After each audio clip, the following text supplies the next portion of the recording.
Olá! Hoje nós vamos dar início a mais um capítulo do nosso curso de Oscilações Fluidos e Física Térmica, que está sendo oferecido no formato remoto do curso de Licenciatura em Física do campus Nova Friburgo, do Cefet-RJ. Esse capítulo é sobre entropia e segunda lei da termodinâmica. Tá? Então vamos já partir direto aqui para as nossas anotações. Eu estou aqui no OneNote. E primeiro eu queria relembrar aqui um conceito que a gente já discutiu, que é sobre processos irreversíveis. Então vamos reconsiderar aqui algumas situações que nós já discutimos. Por exemplo, ao encostar a mão em uma xícara de café quente, alguma vez a gente já teve a sensação de que a nossa mão esfriou por conta disso? Ou seja, alguma vez encostando a mão em uma xícara de café quente, você transferiu calor para essa xícara, dado que sua temperatura estava essencialmente a 36 graus e meio, graus Celsius. A gente nunca viu isso. Em geral, a gente, quando encosta a mão em uma xícara de café quente, a gente recebe calor dessa xícara. Além disso, a gente nunca viu um balão que estoura, então vários pedaços desse balão voam para tudo que é lado e, de repente, espontaneamente, esses pedaços todos se juntam para formar novamente o balão, até envelopando, aprisionando o gás que estava ali dentro antes desse evento. A gente nunca viu isso. Então, esses eventos em que tem uma seta preferencial do tempo, nós discutimos isso um pouquinho, no contexto da mecânica principalmente, a gente se convenceu que seriam sistemas que não conservam energia mecânica, por exemplo. Então, e aí, vistos ao contrário, davam essas conclusões absurdas. Mas o que é interessante de perceber é que, com relação à energia, por exemplo, como que fica a energia nesses casos? A mecânica, por sua vez, ela não é conservada, mas a energia total, essa sim, ela é conservada. Tá? Mas o que é importante para a gente aqui, a gente vai se apegar maior, mas é a questão da seta preferencial do tempo nesses processos ditos irreversíveis. Okay? Então, esse sentido preferencial do tempo, ele é governado pela famosa variação de entropia. Okay? Nós vamos então, como eu falei, ao longo desse capítulo, discutir a entropia, tá? E a gente vai começar com uma discussão termodinâmica e vai finalizar com uma descrição estatística de entropia. Mas a gente já pode adiantar o seguinte, esse postulado aqui sobre a entropia. Então, se um processo irreversível, nossa discussão inicialmente está restrita a essa classe de processos, se um processo irreversível ocorre em um sistema fechado, a entropia do sistema aumenta. Tá? Então, essa entropia sempre aumenta. E é importante também a gente perceber que, ao longo do curso de vocês, do curso de física, várias vezes vocês se depararam com leis de conservação, que são muito importantes, de momento linear, angular, de energia. E essa quantidade de entropia, ela está sujeita a uma lei diferente dessas que nós estamos acostumados, porque a lei de entropia é uma lei de aumento de entropia, e não de conservação, no sentido que tem um valor no instante e o mesmo valor em outro instante. Tá? Para alguns casos até isso vai acontecer, tá certo? Mas a mensagem aqui é que a lei de entropia é uma lei de aumento de entropia. tá? Diferentemente do que a gente está acostumado para a energia, por exemplo. Bom, vamos prosseguir aqui um pouco mais no nosso entendimento da entropia, então. Tá? Como eu havia adiantado, nós vamos iniciar essa discussão com uma abordagem termodinâmica, ok? E mais para frente a gente vai ver uma outra abordagem, que é uma abordagem estatística. Bom, para isso, eu queria primeiro que nós nos lembrássemos aqui sobre algumas características das variáveis termodinâmicas. Então, queria que a gente se lembrasse que pressão e volume são quantidades que não dependem do caminho. Aqui eu estou pensando em caminhos que conectem processos termodinâmicos no diagrama PV, como nós vimos algumas vezes, né? Pressão e volume. Tá? Então, um certo processo termodinâmico pode me fazer passear nesse diagrama PV, né? E o valor da pressão e do volume depende, claro, pura e simplesmente do estado termodinâmico que eu me encontro, e não do caminho através do qual eu cheguei até ele. Tá? Então, essas quantidades, às vezes são chamadas de propriedades, variáveis ou funções de estado, tá? Pressão e volume. A temperatura, por sua vez, também é uma variável de estado, tá? E a energia interna, como é proporcional à temperatura, também. Ok? O que nós vamos fazer aqui é procurar tentar definir uma nova variável de estado, okay? Uma função de estado. E essa definição termodinâmica, ela vai ser dada através da seguinte expressão. A variação dessa quantidade, tá? Então, ΔS, vai ser igual, né? Seria essa quantidade num estado termodinâmico F menos essa mesma quantidade num estado termodinâmico I.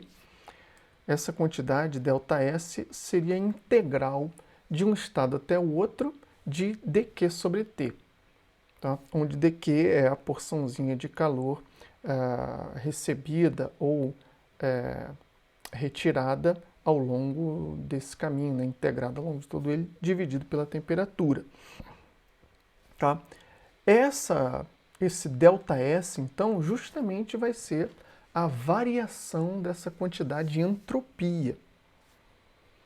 Okay? Mas, até agora, a gente não tem garantias de que essa quantidade é uma variável de estado. O que eu vou fazer aqui agora é uma pequena dedução, né, uma verificação de que essa quantidade é legitimamente uma variável ou uma função de estado. Tá? Então vamos ver aqui. Deixa eu só para ficar com a letra igualzinha. Tá? Então a gente vai fazer o seguinte, para começar essa verificação, vamos considerar um processo reversível. Tá?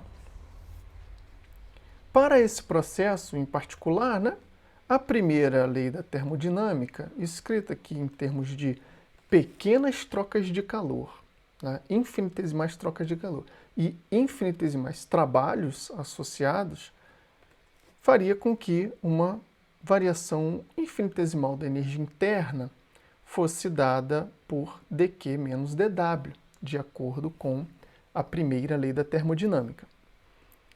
Aqui agora eu vou mexer os termos para lá e para cá, passar dW para o outro lado e substituir já essas quantidades em termos de outras que a gente já deduziu. Por exemplo, aqui onde tem dW, né, a gente vai substituir por PDV. Tá? Nós vimos que um pouquinho de trabalho, né, um dW, ele está associado a uma pequena variação de volume vezes a pressão.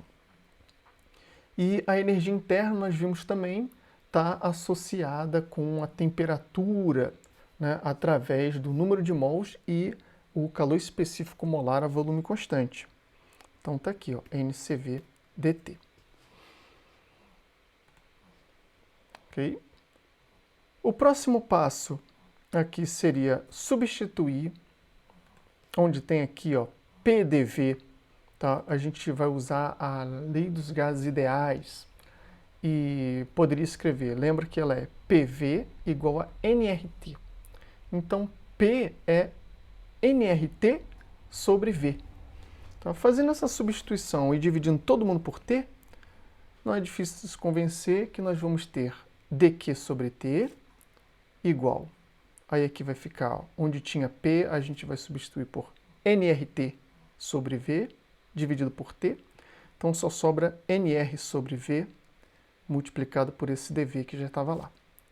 Tá? Mais NCV dt sobre T, porque lembrando, nós dividimos todo mundo por T nesse passo. Bom, aí nós iríamos integrar aqui dos dois lados, e do lado esquerdo a gente teria integral de dq sobre t. Essa é a nossa definição de variação de entropia entre os estados I e F. E nós teríamos aqui NR, que são constantes, integral de dV sobre V, isso vai dar ln de V.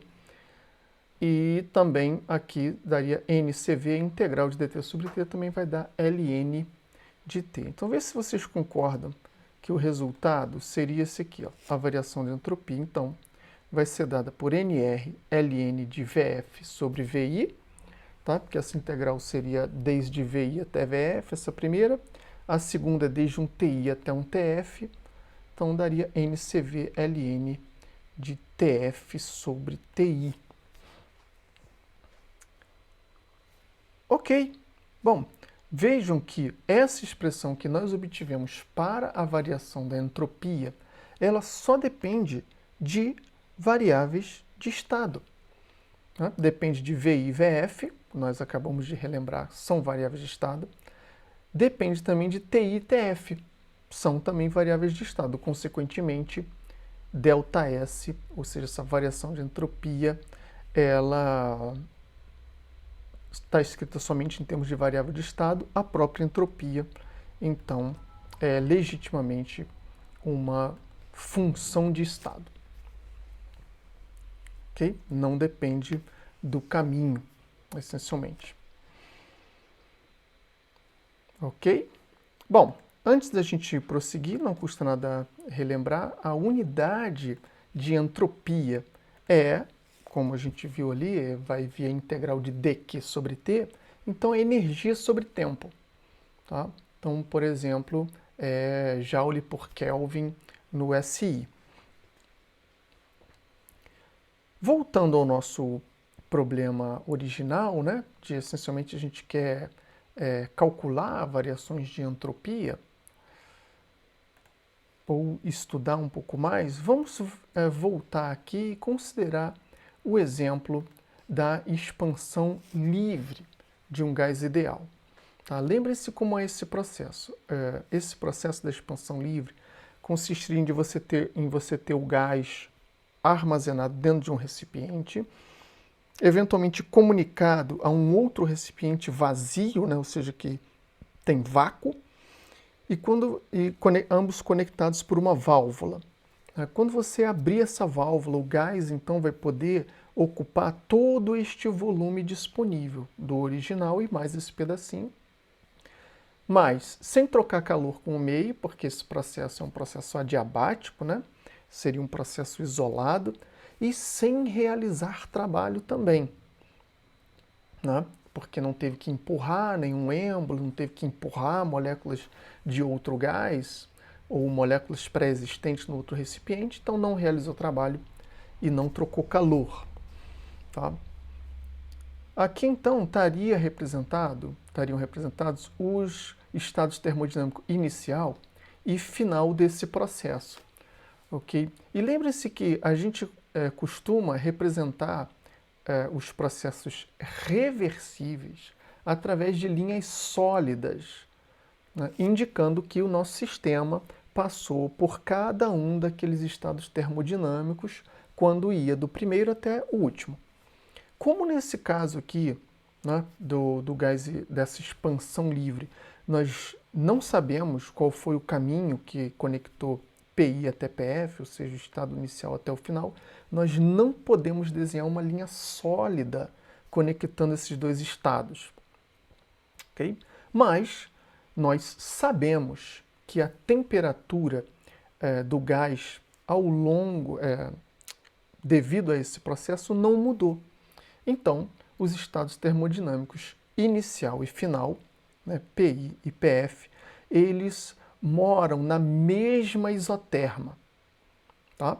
Então, estou representando aqui uma isoterma, okay? Uma curva com temperatura constante, mas o nosso sistema não percorreu essa isoterma quando foi de ETF. Tá? Seguiu aqui algum caminho esquisito, mas começou nesse ponto e terminou nesse. Certo? Esse processo é um processo irreversível. Ok. Bom, como a entropia ela não depende do caminho, né? Ela é uma propriedade de estado, apesar do meu sistema não ter percorrido a isoterma, eu posso usar uma isoterma, essa aqui em particular, para calcular a variação de entropia do estado I até o estado F, desde que isso seja conveniente para mim. Nós vimos também, nós já usamos esse tipo de artifício quando discutimos também calor específico molar a volume constante. Okay? Quando nós vimos que, para calcular a variação de energia interna entre dois processos, bastaria calcular a variação de energia interna entre a isoterma do meu estado inicial e a isoterma do estado final, conectando essas duas por um processo a volume constante, por exemplo. Tá? Então, às vezes, a gente, mesmo se fosse fazer a conta usando um processo arbitrário, pode ser demasiadamente complicado. Então, a gente pode usar alguns caminhos mais convenientes para fazer nossas contas. Esse aqui é um exemplo claro disso, tá? E clássico também.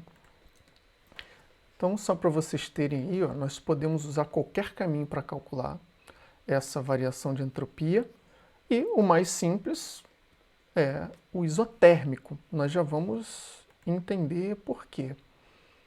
Tá?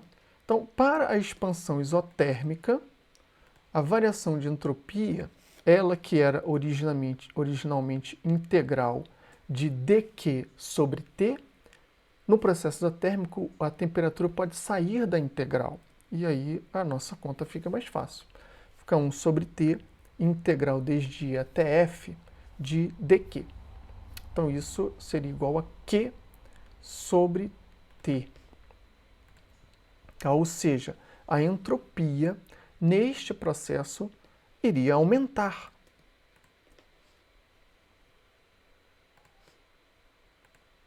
Tá certo? Note que eu vou reforçar isso aqui mais uma vez. E no processo de expansão livre, nós não temos troca de calor e nem trabalho. Tá? Mas para fins de calcular o aumento de entropia, eu substituí esse processo de expansão livre por um processo isotérmico. Tá? Então, caso esse processo fosse isotérmico, essa seria a variação de entropia, em termos de um calor. Ok? Mas nesse processo, no processo real, não tem troca de calor. Okay? Mas para fins de cálculo da variação de entropia, está valendo, porque ela é uma variável ou uma função de estado. Tá? Ou seja, a entropia aumentou nesse caso, já que o calor seria positivo. Bom, caso a variação da temperatura seja pequena, né, ou seja, essa variação dividida pelo valor da temperatura seja muito menor que 1, a gente pode aproximar, né, que a variação então de entropia é o calor recebido ou cedido nesse processo dividido pela temperatura média. Okay? O Hartley sugere fazer essa aproximação, é legítima desde que essa condição aqui seja satisfeita.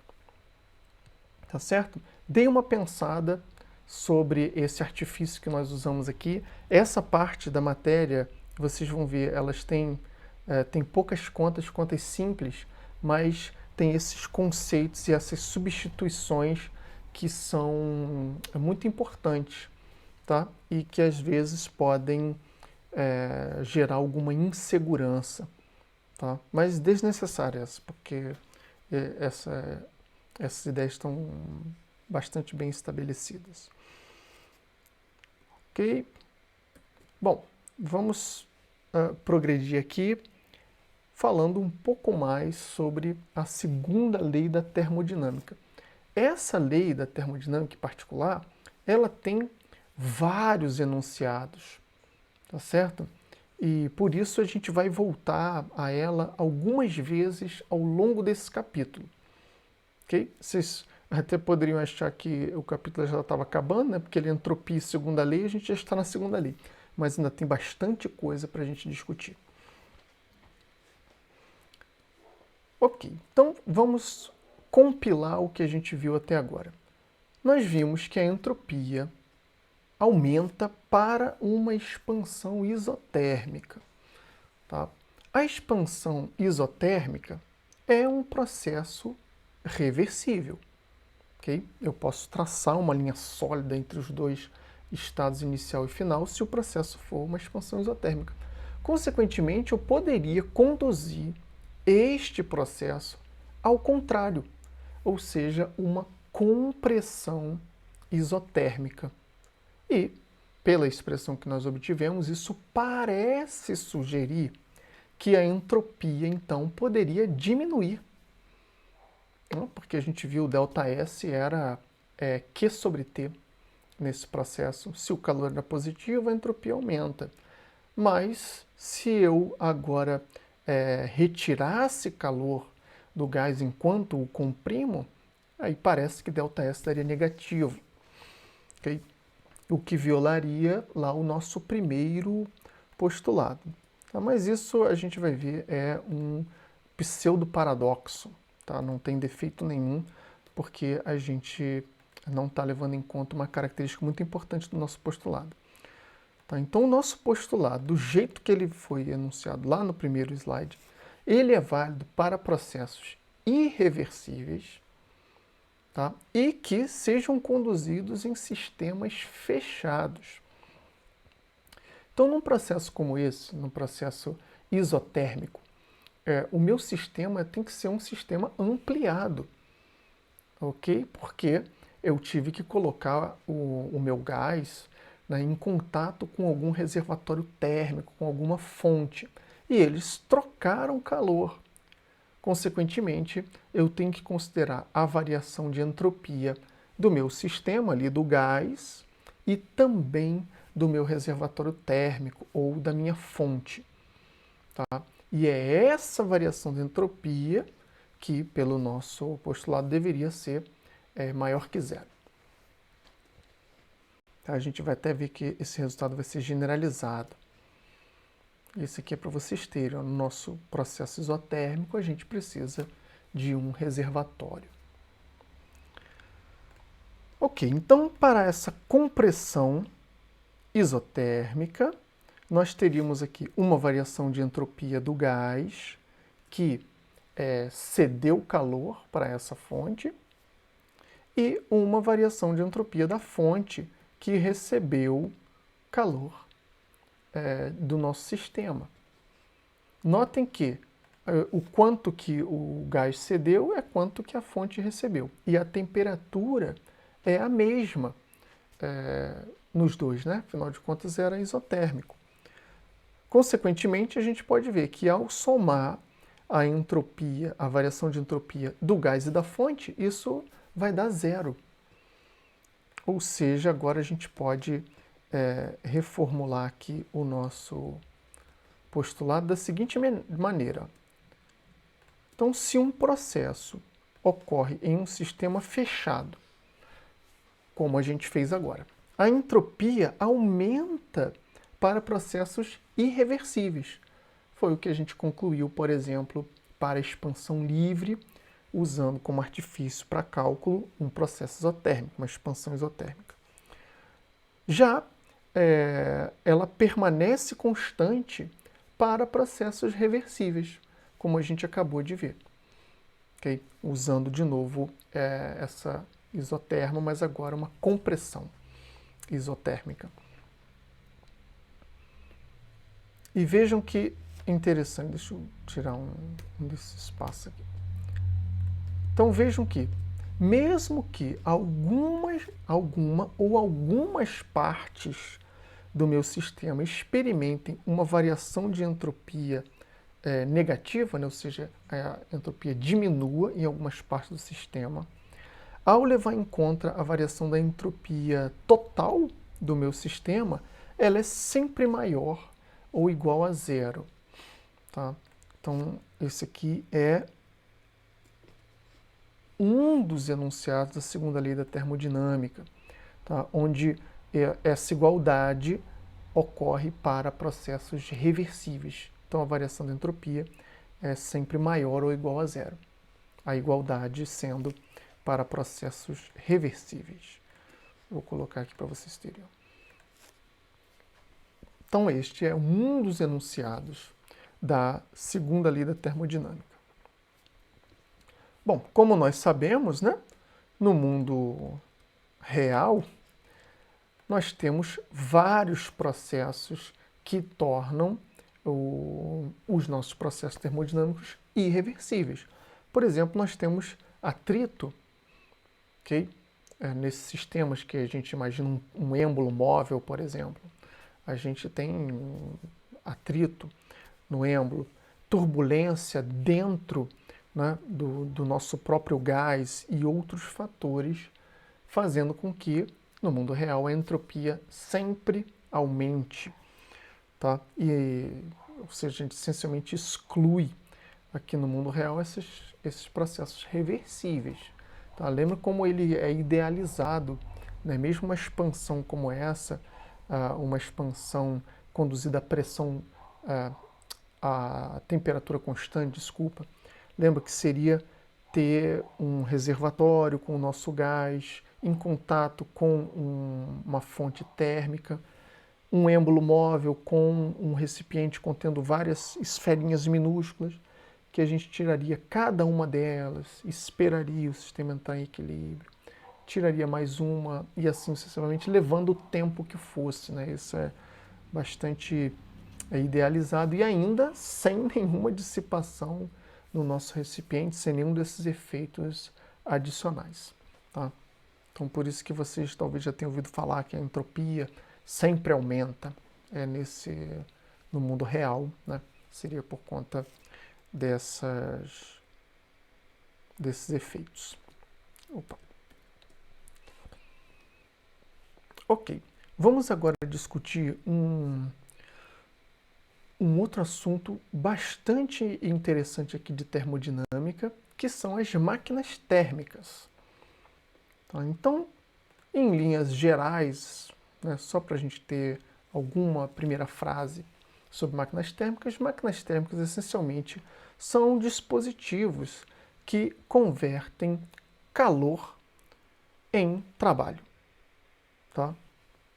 Por exemplo, né, uma máquina a vapor, é isso que ela faz, retira lá calor da caldeira para girar, né, algumas engrenagens e tudo mais, fazer esse veículo se deslocar, tá? Ou seja, realizar um trabalho. Essas máquinas, né, elas envolvem alguma substância de trabalho.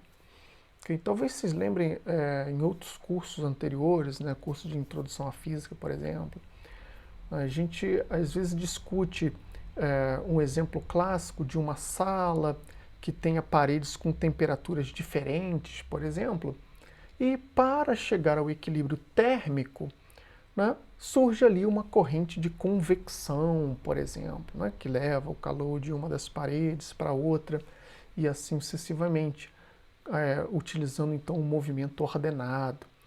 Quem se move nesse caso é o ar, né, e essa seria a substância de trabalho, né, dentro de uma máquina térmica, essa substância que, via diferenças de temperatura entre as partes da máquina, vão se mover e, consequentemente, realizar algum trabalho.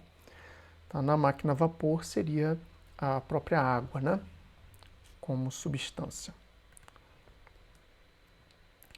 Bom, para que a nossa máquina ela trabalhe de forma contínua, né?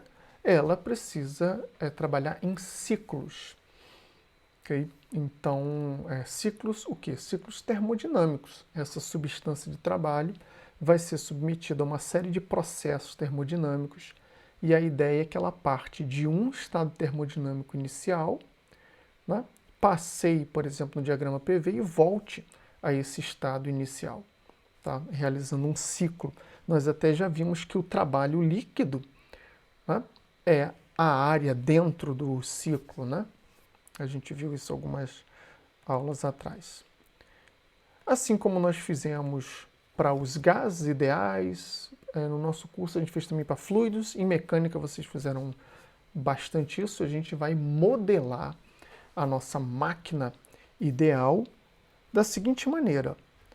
Uma máquina térmica, já vou colocar direto aqui, uma máquina térmica ideal é aquela na qual todos os processos envolvidos, né, termodinâmicos, são reversíveis. E as transferências de energia são realizadas sem perdas causadas por efeitos como atrito, turbulência e tudo mais. Ok? Então, esse vai ser o nosso modelo de máquina térmica, uma máquina sem dissipação, que não faz barulho, não tem nenhum desses mecanismos. Okay? Dentre os ciclos possíveis para se realizar em uma máquina, um bastante famoso, bastante discutido, é o de Carnot. Tá? Então, é o que nós vamos discutir aqui. Aqui está um exemplo, né, um esquema de funcionamento de uma máquina de Carnot. Nessa máquina, você precisa ter duas fontes. Uma fonte quente, tá?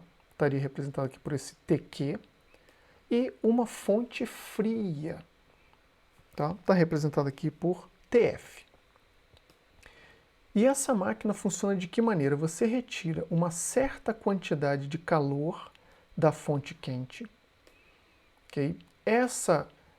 Esse calor é fornecido aqui à sua substância de trabalho, ela vai realizar algum trabalho, ó, vai retirar calor da fonte quente, realizar um certo trabalho. Esse trabalho é uma parcela do calor que você tirou, e essa mesma substância ela vai devolver ou despejar parte do calor retirado em uma fonte fria, okay? Realizando aqui um ciclo, tá? Termodinâmico, como a gente havia sugerido. Então, os elementos seriam duas fontes, uma quente e uma fria, a substância de trabalho, né? Percorrendo o ciclo termodinâmico de Carnot, e parte do calor retirado da fonte quente é convertido em trabalho.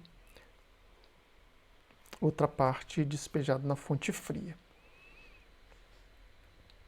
Bom, então, Carnot, né, lá nos idos de 1824, ele imaginou uma máquina térmica bastante particular, que é essa que eu acabei de esquematizar, né, essa figura lá do livro do Halliday. E isso tudo antes mesmo de se descobrir a primeira lei da termodinâmica e se formular o conceito de entropia. Okay? Bom, vamos ver aqui efetivamente qual é o ciclo de Carnot, né, que você precisa ter para que a sua máquina opere. Então a ideia aqui é a seguinte, pessoal, partir de um estado termodinâmico A e percorrer aqui até o estado B, o estado C, depois até o D e fechar esse ciclo. Okay? Esse primeiro processo que leva de A até B é um processo isotérmico. Okay? Então, em contato com a fonte quente, esse essa substância de trabalho vai se expandir. É o que está sugerido aqui. Ao longo desse caminho, então a sua substância vai receber calor.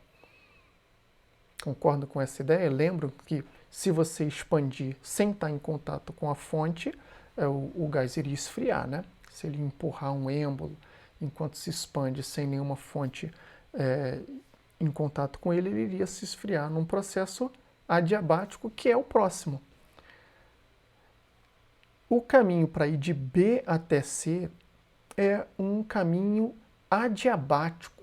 Então agora, sem estar em contato com a fonte quente, o gás continua se expandindo.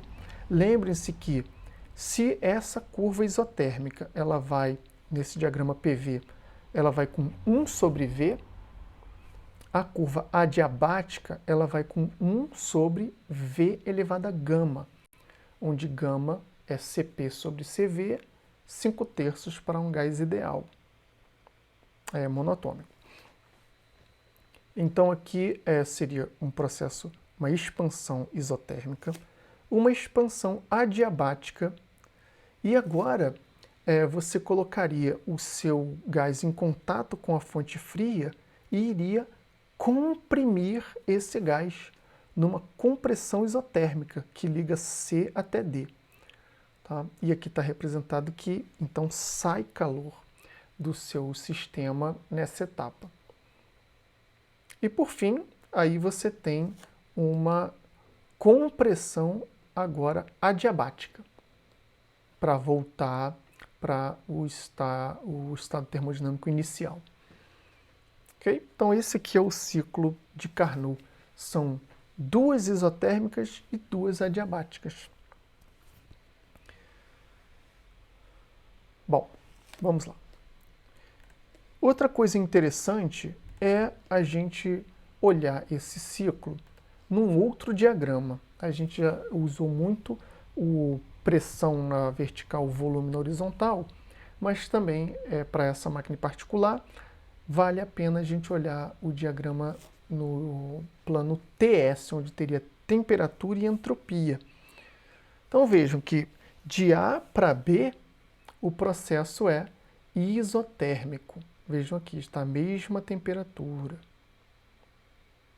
Depois de B, claro, e também é importante ressaltar que a entropia aumenta ao longo desse caminho aqui, né? Como nós vimos, foi o nosso primeiro exemplo de aumento de entropia. Depois, o outro processo é adiabático, é sem troca de calor. Então, se não tem troca de calor, nesse caso, a entropia não muda. Então, de B até C, a entropia permanece a mesma. Depois, você tem uma compressão, né? De novo, aqui isotérmica, então a mesma temperatura, e a entropia então iria diminuindo. E por fim, de D até A, você teria essa compressão adiabática. Tá certo? Vejam que a entropia começou num certo valor, passeou aqui e voltou para o mesmo valor.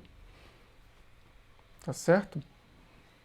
E outra coisa também importante de perceber é que aqui, por exemplo, enquanto essa temperatura diminuiu, né, de C para D, a entropia da fonte fria ela aumentou, tá? Como nós vimos anteriormente. Bom, vamos ver efetivamente então qual é o trabalho realizado por essa máquina. Bom, esse trabalho ele pode ser calculado facilmente através da primeira lei da termodinâmica, que relaciona a variação da energia interna com o calor recebido ou cedido e o trabalho sofrido ou realizado. Então aqui, a variação da energia interna seria Q menos W. Como nós estamos considerando aqui o ciclo, né, inteiro, eu quero saber o trabalho realizado no ciclo, a variação da energia interna no ciclo é 0. Porque eu saí de um estado termodinâmico A e voltei para esse mesmo.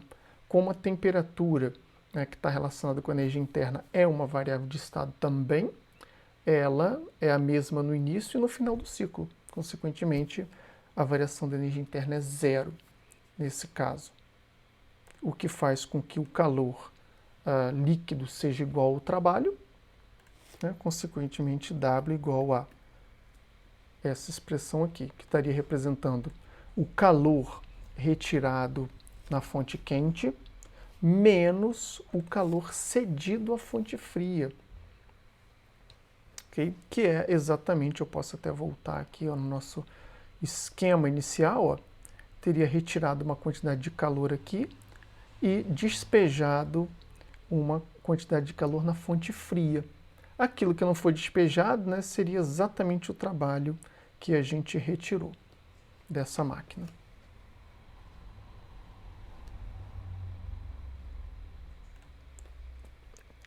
A variação da entropia, por sua vez, né, de novo no ciclo, seria nula também, porque é uma variável de estado. Consequentemente, essa variação de entropia seria dada pela variação de entropia da fonte quente mais a variação de entropia da fonte fria. Isso seria igual a essa expressão, né? É o calor trocado com a fonte quente dividido pela temperatura da fonte quente menos o calor cedido à fonte fria dividido pela temperatura da fonte fria. Tá? Aqui no caso eu falei assim, é a variação de entropia da fonte, mas não é, né? A variação de entropia devido à troca de calor com aquela fonte quente e fria, tá certo? Que aqui a gente está pensando na variação de entropia da substância de trabalho. Ok? Bom, substituindo aqui, né? Como essa variação é zero, por ser variável termodinâmica, a gente obtém esse resultado, então, né? Que a variação de entropia devido à troca de calor com a fonte quente é igual à variação de entropia devido à troca de calor com a fonte fria. Tá? Aqui em módulo, claro. Ok. Por fim, vamos discutir aqui a eficiência das máquinas térmicas, né? Porque, claro, o que a gente quer é construir a máquina que tenha a maior eficiência possível. O sonho, né, dos inventores seria o quê? Construir uma máquina que converte todo o calor retirado da fonte quente em trabalho, em um processo cíclico. Nós vamos ver que isso não é permitido, é mais um dos enunciados da segunda lei da termodinâmica. Tá? E nós vamos ver também, aqui a gente ainda não demonstrou, nós vamos ver também que o ciclo de Carnot é aquele que tem a maior eficiência dentre todos os ciclos.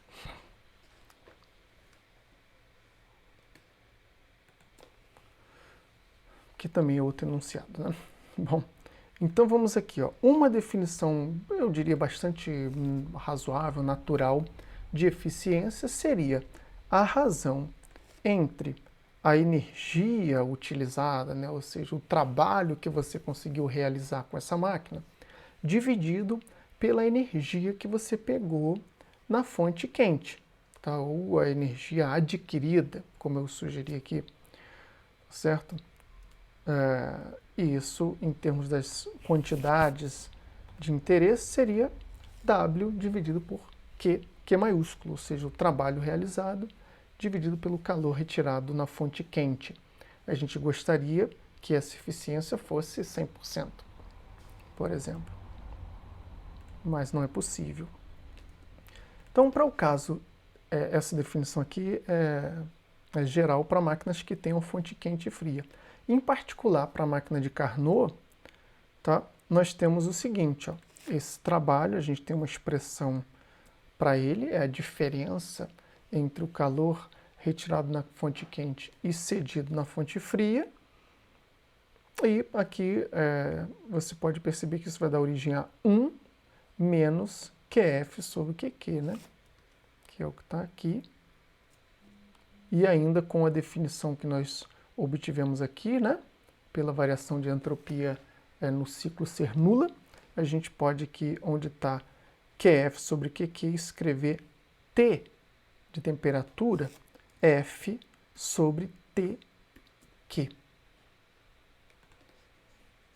Ou seja, a eficiência então da máquina de Carnot, ela depende somente das temperaturas das fontes quente e fria. Certo? Então, outra maneira de enunciar a segunda lei seria essa aqui, ó.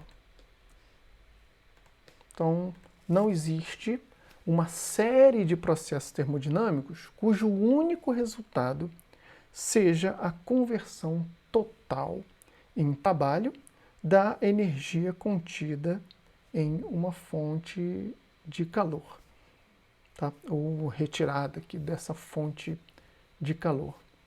Então, esse é mais um enunciado em termos de máquinas térmicas.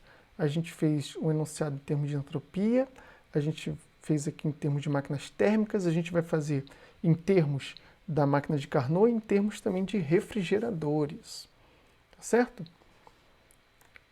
Mas, por hoje, tá bom. A gente não vai ficando por aqui com mais essa aula sobre entropia e segunda lei da termodinâmica e espero que vocês tenham aproveitado essa aula, bons estudos e até a próxima.